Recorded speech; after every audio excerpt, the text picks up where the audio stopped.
सुप्रभात. Good morning. वेगवशता या पाठाला आज आपण सुरुवात करणार आहोत. प्राचार्य शिवाजीराव भोसले हे या पाठाचे लेखक आहेत आणि त्यांचा कालखंड 1927 ते 2010 असा आहे. म्हणजे अगदी अलीकडचा कालखंड हा प्राचार्य शिवाजीराव भोसलेंचा आहे. ते नामवंत वक्ते म्हणून महत्त्वाचे म्हणून प्रसिद्ध होते आणि महाराष्ट्रातील सुप्रसिद्ध विचारवंत व्यासंगी लेखक म्हणून त्यांचा परिचय लोकांना जास्त आहे. देशात विदेशात अनेक विषयांवर त्यांनी उत्तम व्याख्यानं दिली आणि पुणे येथील प्रसिद्ध वसंत व्याख्यानमाला सलग 28 वर्ष त्यांनी चालवली. कथा वक्तृत्वाची, जागर, जीवनवेद, दीपस्तंभ, देशोदेशींचे दार्शनिक, मुक्तिगाथा महामानवाची, यक्षप्रश्न, हितगोष्टी इत्यादी त्यांचे ग्रंथ प्रकाशित आहेत. औरंगाबाद येथल्या डॉक्टर बाबासाहेब आंबेडकर मराठवाडा विद्यापीठाचे ते माजी कुलगुरू होते. राजर्षी शाहू महाराज पुरस्कार त्यांना मिळाला आणि श्रीमंत मालोजी राजे स्मृती पुरस्कार त्यांना मिळाला. वेगवशता या पाठामध्ये लेखकाने असं म्हटलेलं आहे की आपला वेळ आणि श्रम वाचवण्यासाठी आपण वाहन खरेदी करतो, पण नंतर आपण वाहनाच्या आहारी जातो.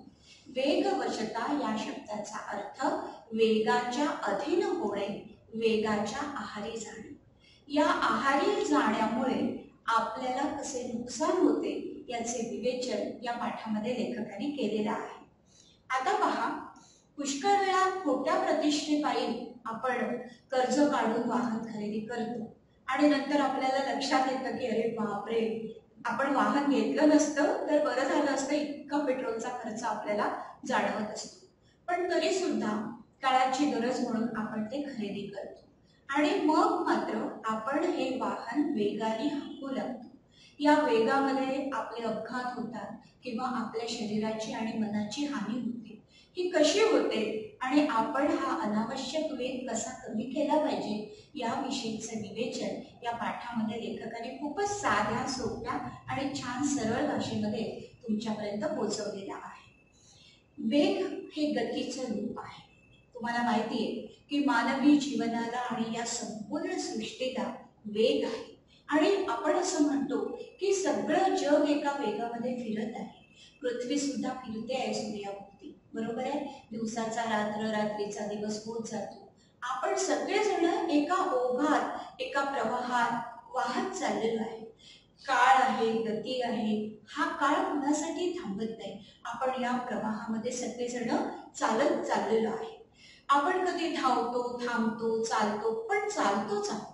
म्हणजे जीवनचक्र आपल्या सगळ्यांचं चालू आहे. आपल्या विचारांना सुद्धा एक प्रकारची गती असते. म्हणजे तुम्ही नेहमी विचार करताना अनेक प्रकारचा विचार आपल्या डोक्यामध्ये चालू राहतो. ज्यावेळी आपण दिशाहीन असे विचार करतो त्यावेळी आपली अधोगती होते, कारण आपण कुठेच पोहोचत नाही, बरोबर आहे. म्हणजे आपल्या डोक्यामध्ये जर विचारांचा गोंधळ असेल तर आपण कुठेच पोहोचणार नाही. पण आपले विचार एका विशिष्ट दिशेने धावणारे असेल तर आपण निश्चित एक टप्पा गाठतो आणि जीवनामध्ये यश मिळवतो. आता समजा तुमच्या विचारांच्या दिशा ही जर का अगदी 12वीचं वर्ष आहे, योग्य पद्धतीने अभ्यास करायचा आहे, ताण न घेता अभ्यास करायचा आहे आणि जे जे अभ्यासाला आहे ते योग्य पद्धतीने मांडणी करून आपल्याला त्याच्याकडे वळायचं आहे. हे तुम्ही एक सारखं असं मनाशी ठरवलं आणि त्या दिशेने, एकाच दिशेने हळूहळू प्रवास करायला सुरुवात केली तर तुम्हाला यश निश्चित मिळणार आहे. पण तुम्ही जर का 12वीचा वर्ग आहे आणि वर्ष आहे आणि खूप विचारांचा गोंधळ झालाय, या क्लासला जाऊ की त्या क्लासला जाऊ, काय करू काय नाही, अधुरी हे प्रश्नसंच आणू की तिकडचा अभ्यास करू, असं गोंधळून जर का तुम्ही करणार असाल तर तुम्ही निश्चितच अपयशी व्हाल. म्हणजेच दिशा ही आपल्या विचारांची ठरली पाहिजे.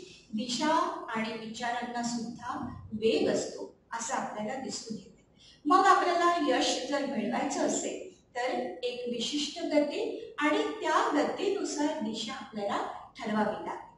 आता पहा, तुम्ही रस्त्यावर उभे राहा तुमच्या लक्षात येईल की किती माणसं गाड्या घेऊन निघतायत, इकडून येतायत, जातायत, किती गर्दी, अगदी थांबवलेली अवस्था अशी आपल्या मनाची असते. मग कधी कधी असं वाटतं की पूर्वी काही जग चालत नव्हतं का? पूर्वी सुद्धा देशोदेशींचा इतिहास घडला, लोकांनी जगप्रवास केला, पण एवढी अवघड वाहनं आताच्या काळात जेवढी झालेली आहे तेवढी आपल्याला पूर्वी दिसत नसत. पण आता माणूस काही घरातनं दारात आला आणि तो आता वाहनावर आरूढ झालेला आहे आणि त्यामुळे प्रचंड गतीने हे जग चाललेलं आहे असं आपल्याला दिसून राहिलं. आता पहा, त्याचं कारणही आहे. पहा, आपण वाहन का घेतो? तर तुमच्या असं लक्षात येईल की मुलांची शाळा एका टोकाला असते, आपले कार्यालय दुसऱ्या टोकाला असते, किंवा बाजार एका भलत्याच बाजूला असतो, किंवा कुठल्या तरी दिशेला अजून कोणीतरी नातेवाईक राहत असतो. अशा पद्धतीने जीवनाची ही वेगवेगळी टोकं आपल्याला जोडायची असतात, म्हणून आपण वाहन खरेदी करतो. आणि अशा पद्धतीने वेळ आणि खर्च आपला वाचावा, वेळ आणि श्रम वाचावे, याच्यासाठी खरेदी आपण जर का वाहनांची करत असू तर ती अगदी अयोग्य आहे असं नाही, योग्यच आहे, ठीक आहे. आपण त्या गतीमध्ये येतो आणि मग या सगळ्या गोष्टी आपल्या चालू होतात. आता जर का तुमचा पिरियड सकाळी 7:30चा आहे आणि मी ठरवलं पूर्वीच्या काळाप्रमाणे बैलगाडीने चला बसू आणि येऊ, पोचेन का मी सगळे कामं करून इथपर्यंत नाही पोचणार, म्हणजे मला वाहन गरजेचं आहे. मग वाहन गरजेचं आहेच, ती गरज लेखकाने मान्यच केलेली आहे. पण अनावश्यक जेव्हा गती आपण त्या वाहनांची ठेवतो तेव्हा विकृतीकडे आपण वळतो असं लेखकाला या ठिकाणी म्हणायचं आहे. अक्षम्य आवेग म्हणजे देशात एक आत्मघातकी अशा पद्धतीचं वातावरण आपण निर्माण करतो. आता पहा, अमेरिकेसारख्या विकसित देशामध्ये दर डोळी असं वाहन आहे, म्हणजे प्रत्येकाच्या घरात 4 चाकी वाहन आहे. त्याचं कारण एक तसंच आहे, त्यांचा देश मोठा आहे आणि त्यांच्या देशामध्ये 100 मैलांवर गोष्टी आहेत. म्हणजे घर एका बाजूला आणि 100 मैलांवर मार्केट आहे, सिनेमागृह आहे, कॉलेज शाळा आहे, म्हणजे त्यांच्याकडे अशा पद्धतीने वाहनांची गरज आहेच आहे. पण त्यांचे रस्ते रुंद आहे, स्वच्छ सरळ आहे, निर्विघ्न आहे आणि एकमार्गी आहे. त्यामुळे काय होतं की एक प्रकारे साधारण एका विशिष्ट गतीमध्ये तुम्ही लोक पोहोचू शकता. अशा प्रकारे 100 मैलांचं अंतर असल्यामुळे त्या लोकांना वाहनांची आपल्यापेक्षाही गरज आहे. पण तुम्ही वर्धेचा विचार करा बरं, आपल्याला वाहनांची गरज अमेरिकेसारखी आहे का? नाही. तुम्ही तुमच्या घरात कितीही तुमचं घर तिकडे रामनगरात असो किंवा अजून कुठल्या भागात असो किंवा तुम्ही बोरगाव मेघेला असो, तरी सुद्धा हाताच्या अंतरावर साधारणपणे मार्केट आहे, भाजी बाजार असतो, दुकानं असतात किंवा आपल्या आवश्यक गरजा पूर्ण होतील अशी दुकानं आजूबाजूला आपल्याला दिसतात. आणि कधी कधी तर आपल्याला गरज नसताना सुद्धा आपण वाहनांचा वापर करतो. अगदी बाजूच्या चौकामध्ये राहणारा मित्र असेल तरी पटकन आपण किक मारतो आणि त्याच्याकडे जातो. म्हणजे आपण असा विचारच करत नाही की जरा पेट्रोल वाचवू, जरा देशाचा विचार करू, जरा वेगाचाही विचार करू आणि शांतपणे पायी जाऊ, म्हणजे आपल्याला व्यायाम पण होईल. पण अशा पद्धतीचा विचार आपल्याला सुचतच नाही. मग नंतर आपल्याला अनेक प्रकारचे आजार सुद्धा होतात. मग आपण या दृष्टीने विचार करणं खूप गरजेचं आहे. आता पहा, म्हणून लेखक असं म्हणतो की भारतीयांनी अमेरिकन जीवनशैली पत्करण्याचं काही कारण नाही. आपल्याकडे अंतर कमी आहे आणि माणसं खूप आहेत, आपण जवळजवळ राहतो. त्यांच्याकडे मात्र माणसं दूर राहिल्यामुळे माणसांमध्ये दुरावा सुद्धा आहे. आपल्याकडच्या सारखं घट्ट असं प्रेम पण कमी त्यांच्याकडे दिसून येतं.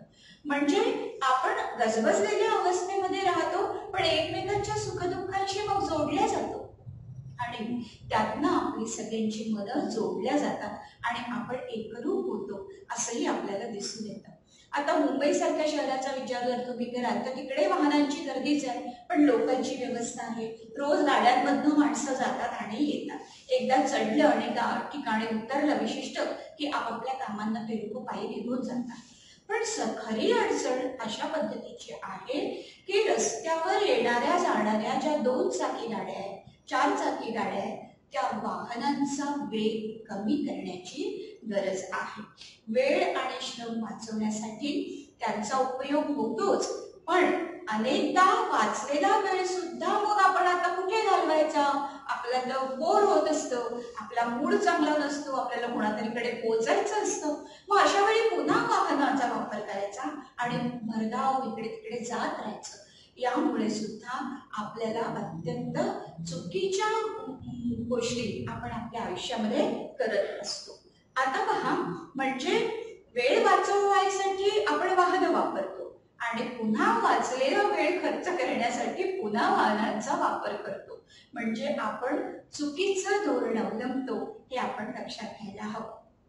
आता पहा, कामापुरतं आणि कामासाठी वाहन आणि आटोक्यात राहील एवढाच वेग हे तंत्र अनुसरलं म्हणजे जीवन अर्थपूर्ण होईल.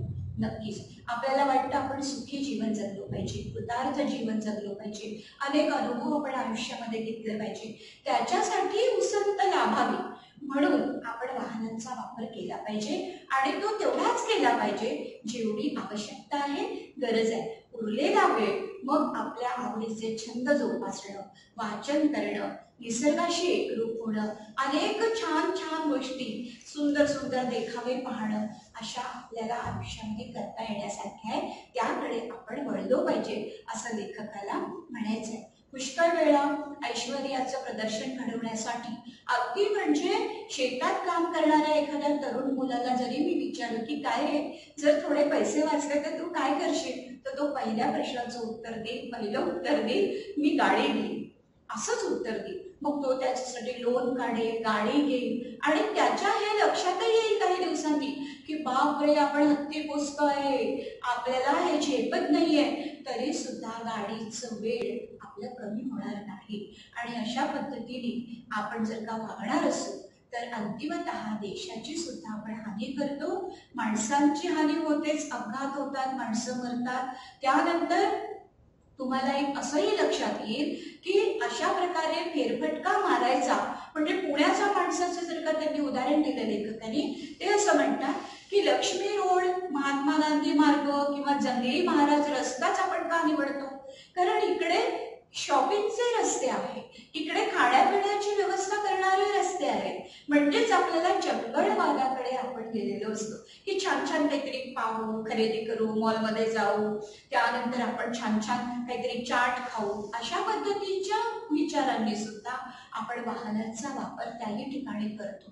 त्यापेक्षा आपण लेखक म्हणतो की आपण देहूला जाऊ, आळंदीला जाऊ, सिंहगडला जाऊ, बनेश्वर, विठ्ठलवाडीकडचे रस्ते आपल्याला का दिसत नाही? आपण देहूला गेलो तर तुकाराम महाराजांची ओळख होईल, त्यांचं घर आपल्याला दिसेल, तिथलं विठ्ठलाचं मंदिर दिसेल. आपण आळंदीला गेलो तर ज्ञानदेवांची आपल्याला समाधीचं दर्शन होईल आणि ज्ञानेश्वरांनी 16व्या-17व्या वर्षात लिहिलेली सुंदर ज्ञानेश्वरी जी आजही आपण अभ्यासतो तिची आपल्याला जाणीव होईल. सिंहगडला गेलो तर आपल्याला अजून काही पाहायला मिळेल. अशा पद्धतीने आपण इकडे का वळत नाही, असाही प्रश्न लेखकाला पडलेला आहे. म्हणजेच थोडंसं आपण ऐश आरामात राहावं किंवा लोकांच्या पर्यंत असा विचार पोचवावा जणू काही सगळं अगदी छान लॅविश सुंदर आहे आणि वेगवान असं जीवन जगत राहावं, अशा पद्धतीचा विचार आपल्याला, प्रतिष्ठेचा विचार, आपल्या प्रतिष्ठेच्या कल्पना सुद्धा फार चुकीच्या आहेत.